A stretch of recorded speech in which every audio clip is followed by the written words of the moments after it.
좋으신 아버지 하나님, 은혜를 감사합니다. 특별히 오늘 졸업 예배로 하나님 앞에 나오게 하여 주시고 또한 하나님의 말씀 이 시간 함께 나눌 수 있도록 하여 주시니 너무나도 감사합니다. 주의 말씀을 들고 이 자리에 섰습니다. 하나님, 선포되어지는 이 말씀 가운데 하나님께서 붙들어 주시고 정말 선포되어지는 이 입술과 이 부족한 모습들 하나님께서 모두 다 가리워 주시고 오직 이 시간 동안에 예수 그리스도만이 증거되어질 수 있도록 하나님 인도하여 주시옵소서. 특별히 졸업 헌신 예배 우리 졸업한 학생들 하나님의 말씀 가운데 새로워지게 하여 주시고 이들 가운데 참된 꿈과 비전을 발견하여 하나님께 더욱더 가까이 나아갈 수 있는, 하나님을 위하여서 살아갈 수 있는 우리 모든 학생들 우리 될 수 있도록 인도하여 주시고 축복하여 주시옵소서. 감사합니다. 우리 주 예수 그리스도 이름으로 간절히 기도드립니다. 아멘. 할렐루야. 예, 오늘은 말씀을 통하여서 나타내심이라고 하는 제목으로 함께 말씀을 나눠보고자 합니다. 제가 혹시 예전에 말씀을 전하면서 제가 초등학교 때 제 장래의 희망이 뭐였는지 혹시 알고 계신 분 계시나요? 예, 아무도 안 계실 겁니다. 제 초등학교 때 그 생활기록부 그게 아직 집에 있더라고요. 그 보면은 거기에 장래의 희망란에 써 있는 게 바로 판검사 이렇게 써 있습니다. 판검사 이렇게 써 있습니다. 그게 왜 판검사라고 써 있었을까 생각을 해보니 저희 어머니의 꿈이더라고요. 네, 어머니가 제가 판검사가 되기를 원하시면서 너는 꼭 판검사가 되어서 억울한 사람들을 이렇게 풀어주고 정말 그런 사람이 되어라 하고 판검사라고 하는 그런 장래 희망을 쓰게 되었습니다. 근데 제가 중학교에 가자 이제 부모님도 어느 정도 상황 파악이 되셨는지 예, 너무 크게 웃으시는데요. 예, 상황 파악이 되셨나 본지 판검사라는 말이 쏙 들어가고 의사는 의사가 되었으면 좋겠는데 그냥 의사도 좀 힘들 것 같고 너는 그 수의사가 되어라 하고 그러니까 장래 희망란에 그렇게 써 있었습니다. 그리고 나서 이제 고등학교가 되자 이제 더 이상 장래 희망에 대해서 저에게 하고 싶은 말씀이 없으셨는지 장래 희망란을 보면은 저도 참 대단했던 것 같습니다. 거기다가 될 대로 되라라고 써놨더라고요. 그렇게 참으로 어리석은 그런 학창 시절을 보내고 제가 처음으로 꿈을 갖게 된 것이 한 25살, 23살쯤 신학생이면서도 꿈 없이 학교를 다니면서 23살쯤 그때 정확하게 하나님의 말씀 가운데 나는 하나님의 말씀대로 살아가야 되겠구나 라는 그러한 마음을 갖고 하나님 앞에 그렇게 나아갔던 그런 저의 그런 정말 아름다운 과거가 있습니다. 정말 이 말씀을 드리는 것은요, 우리가 오늘 말씀을 통하여서 정말 나의 삶을 통하여서 하나님의 나타내심을 우리가 발견할 수 있는 우리의 모습이 되어지기를 간절히 소망합니다. 특별히 이 자리에 있는 우리 많은 학생들과 우리 졸업생들이 하나님께서 나를 향한 계획이 얼마나 크고 놀라운 것인지 우리가 깨닫고 그 하나님의 뜻 가운데 거하며 나아갈 수 있는 우리의 모든 삶이 되어지기를 간절히 소망합니다. 예, 오늘 요한복음 9장 말씀을 보면 앞절에 1절부터 보면 맹인이 등장합니다. 맹인이 등장하는데 사람들이 이 맹인을 바라보고 여러 가지 질문이 나타나게 되었습니다. 예수님께 이렇게 질문합니다. 예수님, 이 사람이 맹인인데 도대체 누가 잘못해서 이 맹인이 저 꼴이 된 것입니까? 왜 저 지경으로 된 것입니까? 어떠한 죄를 지었길래 저 사람이 죄를 지었습니까? 아니면은 주변에 어떤 부모의 죄를 통하여서 저 사람이 저렇게 맹인이 된 것입니까? 왜 저 사람은 저렇게 불쌍한 지경으로 된 것입니까? 하자 예수님께서는 그들이 잘못한 것이 아니라 그를 통하여서 하나님께서 영광을 받으시려고 한다. 그를 통하여서 하나님이 영광을 받으시려 한다라고 말씀하고 계십니다. 우리는 때로는 삶을 살아가면서 이러한 생각을 할 때가 있습니다. 왜 나는 이 모양일까? 왜 하나님께서는 왜 나한테는 이런 부분을 주시지 아니하시고 왜 하나님께서는 왜 다른 사람에게 다 있는 이러한 부분을 나에게는 주시지 않았을까? 비록 맹인처럼 내가 앞을 보지 못하는 것은 아니지만 나의 가정 가운데 이거 도대체 누구의 잘못을 통하여서 이러한 우리 가정 가운데 이러한 저주가 끊이지 않는 것인가 하면서 이러한 이야기를 할 때가 있습니다. 그리고선 도대체 이 문제들을 누구를 원망해야 하나? 도대체 이 문제는 누구의 탓인 것인가? 라고 생각하면서 스스로의 삶을 아주 비관하는 그러한 때가 종종 있을 것입니다. 그런데 이러한 우리의 모든 삶의 모든 부분들이 그냥 누구의 잘못 때문이 아니라 어떠한 저주를 통하여서 내 삶이 그러한 모습으로 빠져버린 것이 아니라 하나님께서 그 모습을 통하여 영광 받으시기 위하여 우리가 그러한 상황 가운데 거하여 있다는 것을 반드시 믿고 깨달을 수 있는 우리의 삶이 되어지기를 간절히 소망합니다. 바로 오늘 본문에 등장한 이 맹인과 같이 하나님께서는 이 맹인을 통하여서 영광을 받으셨습니다. 이미 눈 고침을 낫기 이전에 그를 통하여서 영광을 받기 위하여서 하나님께서는 그를 그렇게 나타나게 하셨다라고 말씀하고 계신 것입니다. 그러한 맹인을 통하여서 첫 번째로 하나님께서는 일하신 모습을 볼 수가 있습니다. 예수님께서 친히 침으로 흙을 짓이셔서 그 눈에 발라서 그것을 못에 가서 그 눈을 씻어라 하고 이야기하니 그 맹인이 그에 순종하고 그 못에 나아가 그 눈을 씻습니다. 그리고 나음을 얻게 되어 먼저 첫 번째로 사람들 앞에 영광을 받게 됩니다. 사람들에게 하나님의 그 영광을 나타내게 됩니다. 우와, 저렇게 날 때부터 맹인인 자가, 날 때부터 저렇게 앞을 못 보던 자가 저 예수라는 사람이 시키는 대로 저렇게 하니 저자가 저렇게 앞을 보는 자가 되었구나. 먼저 그 주변에 있는 사람들이 그렇게 하나님의 영광을 나타내며, 그 맹인이 하나님의 영광을 나타내며 많은 사람들이 그 하나님의 크고 놀라우심을 발견하게 됩니다. 그 옆에서 바로 경험할 수 있게 되는 것입니다. 그런데 그러한 맹인을 그냥 고운 시선으로만 바라본 것 같지가 않습니다. 주변에 있는 많은 율법자들이, 많은 바리새인들이 그들에게 나아가 그렇게 질문합니다. 네가 어떻게 해서 이렇게 나았느냐? 네가 왜 이렇게 해서 나음을 얻었느냐? 거기서 멈추지 않고 그들의 부모한테도 나아가 이야기합니다. 당신의 아들이 어찌하여 저렇게 낫게 되었느냐? 한번 이야기해봐라. 왜 낳았느냐?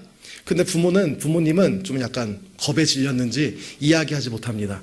그 당시에 예수를 그리스도로 시인하는 자는 다 출교시키는, 쫓겨내는 그러한 법이 그 당시에 나타났기 때문에 쫓겨날까봐 차마 얘기를 하지 못한 것 같습니다. 나의 아들이 장성하여 다 컸으니 내 아들한테 가서 물어보십시오. 내 아들이 이미 다 크고 자기의 모든 상황을 표현할 수 있을 만한 나이가 되었으니 내 아들한테 가서 물어보십시오 하고 이렇게 책임을 회피합니다. 그런데 그 맹인은 눈을 낳고 나서 내가 출교될 것이라는 것을, 눈이 멀었다고 귀까지 안 들리는 것은 아니지 않습니까? 자기가 출교될 거라는 것을 잘 알고 있는데도 불구하고 당당하게 얘기합니다. 어찌하여 당신들이 이것을 다시 한번 물어보려 하느냐? 내가 이야기하지 않았느냐? 당신들도 예수님의 제자가 되려고 계속 물어보는 것이냐? 아주 담대하게 이야기합니다. 그러자 그 맹인은 어떻게 되었을까요? 출교되었습니다. 쫓겨나게 되었습니다.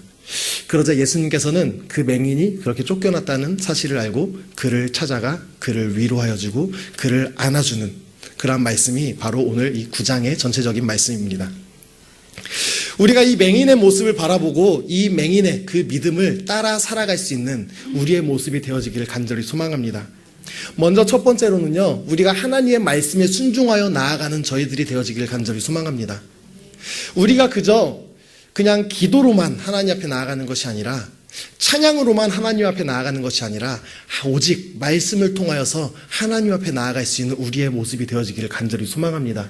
그 하나님의 말씀을 통하여서 나아갈 때에 우리의 어려운 부분들을 통하여서 하나님께서 분명 영광 받으실 것입니다. 바로 이 맹인이 내가 앞 못 보는 그런 상황 가운데 얼마나 더러워요. 침으로 흙을 이겨서 그걸 눈에다 붙였대요. 그리고 그것을 못에 가서 씻으면 난대요. 못까지 가기 전에 저 같으면 수돗물에 가서, 가까운 물에 가서 그 얼굴을 씻겠어요. 침이 얼굴에 묻었으니까요. 그런데 그 맹인은 그 못에 가서 얼굴을 깨끗이 씻었어요. 그러자 놀라운 일이 일어납니다. 바로 눈이 떠졌다는 것입니다. 하나님의 말씀에 순종하고 나아갈 때에 그러한 기적의 역사가 나타나게 된 것입니다. 우리의 삶 가운데 혹시 어려운 부분이 있나요? 혹시 우리 졸업하는 우리 학생들 가운데서는 왜 나는 저들과 같지 않고 왜 나는 이럴까라고 나를 비관하는 학생도 혹시 있으신가요? 혹시 대학을 진학하는 데 있어서 나는 왜 이렇게 가지 못했을까? 혹시 고등학교를 진학하면서 나는 왜 남들만큼 이렇게 성적이 되지 못할까? 초등학교를 졸업하면서 나 저 중학교 가고 싶은데 왜 나 저 중학교 가지 못했지? 라고 하면서 나 자신을 비관하는 자들이 혹시 있으신가요? 그 상황을 비관하는 것이 아니라 그 상황을 감사하게 아주 겸허하게 받아들일 수 있는 우리의 모습이 되어지기를 간절히 소망합니다. 하나님께서는요, 분명히 그 모습을 하나님 말씀대로 순종하고 나아갈 때에 아주 크고 놀랍게 분명 사용하실 것입니다. 그 하나님의 말씀을 보고 그 하나님 말씀 안에 거할 수 있는 우리의 모든 모습이 되어지기를 간절히 소망합니다. 두 번째로 이 맹인의 모습을 바라보았을 때에 담대한 모습을 우리가 또한 닮아 그러한 모습으로 우리가 살아갈 수 있는 우리가 되어지기를 간절히 소망합니다. 하나님을 이 상황 가운데, 이 시대적 배경 가운데 예수님을 시인하는 사람들은 쫓겨나는, 그 마을에서 쫓겨나고 출교를 당하는 그러한 무서운 법이 있었습니다. 그런데도 불구하고 나에게 주신 그 은혜가 너무나도 감사하니, 나에게 주신 그 은혜가 너무 커서 그 은혜를 너무나도 잘 알고 있기 때문에 차마 내 입술로 선포하고 고백하지 아니하면 참을 수 없었던 것 같습니다. 우리에게도 이러한 은혜도, 이러한 사랑을 우리도 받았으니 그 예수 그리스도를 전하며 살아갈 수 있는, 그 예수 그리스도를 널리 전파하며 나아갈 수 있는 우리의 모습이 되어지기를 간절히 소망합니다. 제가 가끔 학생들에게 그러한 이야기 할 때 있는 것 같아요. 너네 식기도할 때 혹시 창피하니? 너네 어디서 기도하거나 할 때 혹시 창피하지는 않니? 너네가 그리스도인이라고 교회 다닌다고 어디 가서 얘기하기에 좀 창피하거나 부끄럽지 않니? 제가 질문을 합니다. 왜 질문을 하냐면요, 제가 고등학교 때 그랬거든요. 제가 교회 다닌다고 얘기하는 게 되게 창피했거든요. 얼마 전까지만 해도 그런 생각을 했어요. 내가 목사가 되었다는 것을 친구들에게 얘기하기가 진짜 꺼려지더라고요. 내가 목사가 됐다는 것을 친구들에게 이야기를 해야 될까? 고등학교 때 남영곤 걔가? 이러한 얘기를 들을까봐 그런 얘기를 하기가 굉장히 꺼려지더라고요. 하나님의 영광이 가려질까봐. 내가 그렇게 이야기하는 것이 굉장히 좀 부담스럽더라고요. 혹은 쑥스럽기도 하고, 좀 제 모습이 좀 경험적어서 좀 이야기하지 못할 때가 참으로 많이 있더라고요. 그런데 하나님께서는 그냥 이 모습 자체로 영광 받으시더라고요. 우리가 세상 가운데 그 주신 은혜가 너무나 커서 내가 어디에 있던 그 하나님을 전하며 당당하게 나는 그리스도인이다라고 나아갈 때에 그거 하나로 하나님께서 사용해 주시더라고요. 제가 예전에 한번 말씀해 드린 적이 있었는데, 제가 고등학교 때 교회에서 만난 친구를 제가 집회하는 찬양 집회하는 청소년 집회에 그 친구를 부른 적이 있었어요. 근데 그 친구가 모든 집회가 끝난 후에 저에게 딱 한마디를 했는데 그 한마디가 저에게 아직도 잊혀지지가 않습니다. 남영곤 진짜 목사 맞네. 그 이야기를 듣는데 너무 감사하더라고요. 정말 너무 감사하더라고요. 그러면서 그 친구가 항상 저의 사역에 대해서 응원해주고 항상 옆에서 격려해주는 정말 가장 든든한 그러한 백이 되었습니다. 우리 주변에서 혹시 내가 그리스도인이라는 것을 밝히고 그렇게 전하며 나아가는 것이 혹시 창피하고 부끄러울 때가 있습니까? 내가 나의 모습이 이러한데 차마 내가 창피해서 이야기하지 못하겠는데, 하나님께서는 그 모습마저도 사랑하셔서 분명 인도하실 것입니다. 삶 가운데 그 예수를 전하며 나아갑시다. 이제 학생들은 많은 새로운 상황 가운데 많은 주변의 환경이 변화할 것입니다. 이제 초등학교에서 중학교에 가면 많은 친구들이 변화하고 선생님도 변화되고 많이 바뀌어져 있고 이제 학교도 달라져 있고 중학교, 고등학교 모든 학생들이 다 그럴 테인데, 그러한 상황 가운데 나는 그리스도인입니다. 나는 그리스도인입니다. 담대하게 선포할 수 있는 우리 학생들이 되어지기를 간절히 소망합니다. 그 한 사람을 통하여서 그 반이 변화될 줄로 믿습니다. 그 한 사람을 통하여서 그 학교가 복음화될 줄로 믿습니다. 하나님께서는 우리의 이 모든 학생들을 그렇게 사용할 줄로 믿습니다.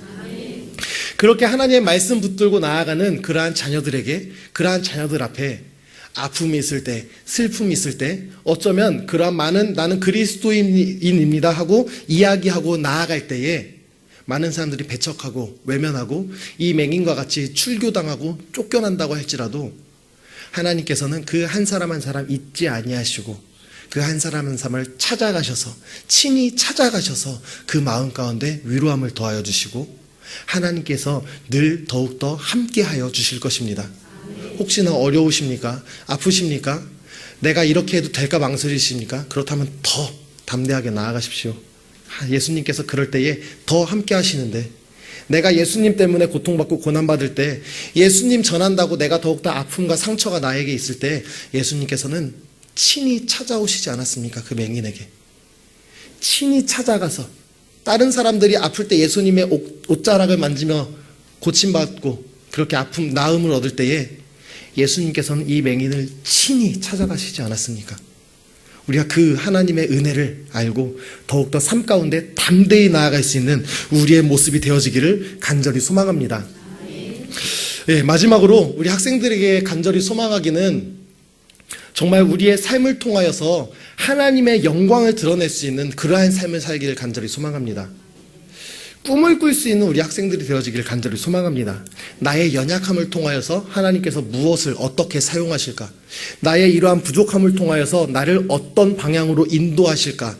그것을 기대하면서 살았으면 좋겠습니다. 나에게 이러한 재능을 주셨는데 이 재능을 통하여서 하나님 앞에 어떻게 영광 돌릴까?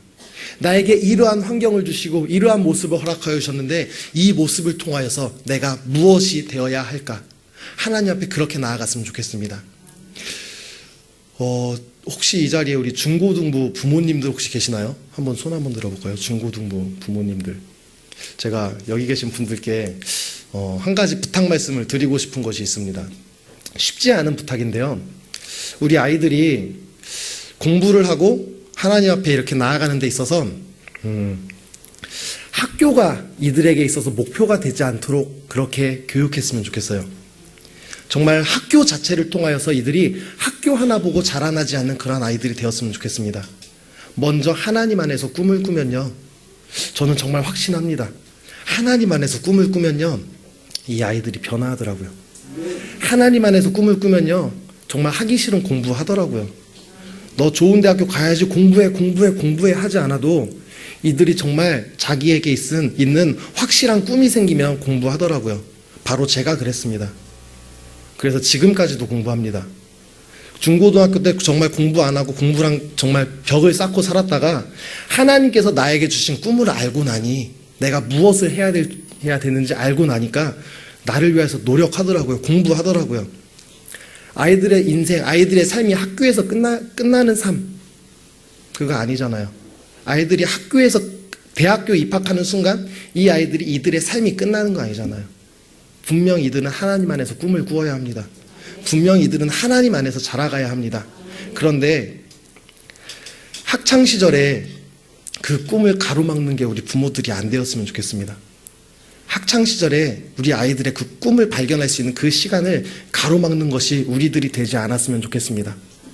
정말 쉽지 않은 것 같아요. 저도 제 자녀가 컸을 때에 어떻게 키울지 모르겠어요. 그런데 지금부터 끊임없이 되뇌이며 그 아이들 바라봅니다. 그렇게 키워야지, 그렇게 키워야지. 남들보다 뒤처지는 것에 있어서 두려워하는 것이 아니라 하나님 안에서 꿈을 꿀 수 있도록, 하나님 안에서 자라날 수 있는 그러한 우리의 자녀가 될 수 있도록 그렇게 기도하며 그렇게 말씀 안에서 성장해 나갈 수 있는 우리의 자녀들이 될 수 있도록 특별히 기도해 주시고요, 특별히 관심 가져주시고요, 특별히 그렇게 함께 해주셨으면 너무나도 감사하겠습니다. 예, 말씀을 정리하도록 하겠습니다.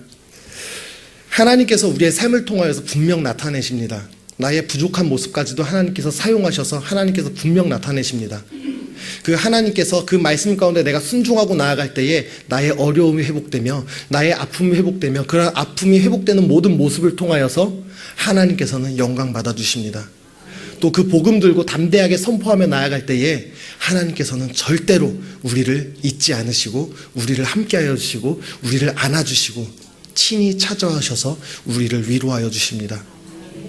그 하나님을 믿고 그 말씀 안에 거하며 우리가 늘 담대하게 나아갈 수 있는 그러한 저희들의 복된 모습들 되어지기를 간절히 소망합니다. 함께 잠깐 기도하겠습니다. 좋으신 아버지 하나님, 은혜를 감사합니다.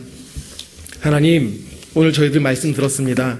특별히 우리 졸업 예배로 우리 자녀들을 위하여서 함께 말씀을 나누며 함께 나아갑니다. 우리가 하나님 앞에 더욱더 순종하는 저희들 될 수 있도록 인도하여 주시고 더욱더 하나님의 뜻을 알고 하나님 안에서 꿈을 꿀 수 있는 저희들 될 수 있도록 인도하여 주시옵소서. 세상에 있는 것들 때문에 말씀 앞에 나아가는 것이 가로막히지 않게 하여 주시고, 세상에 있는 것들 때문에 세상에 있는 것들을 얻기 위하여서 주님께 나아가는 것을 절대로 결단코 포기하지 않을 수 있는 저희들 될 수 있도록 인도하여 주시옵소서. 주님 감사합니다. 우리 주 예수 그리스도의 이름으로 간절히 기도드립니다. 아멘.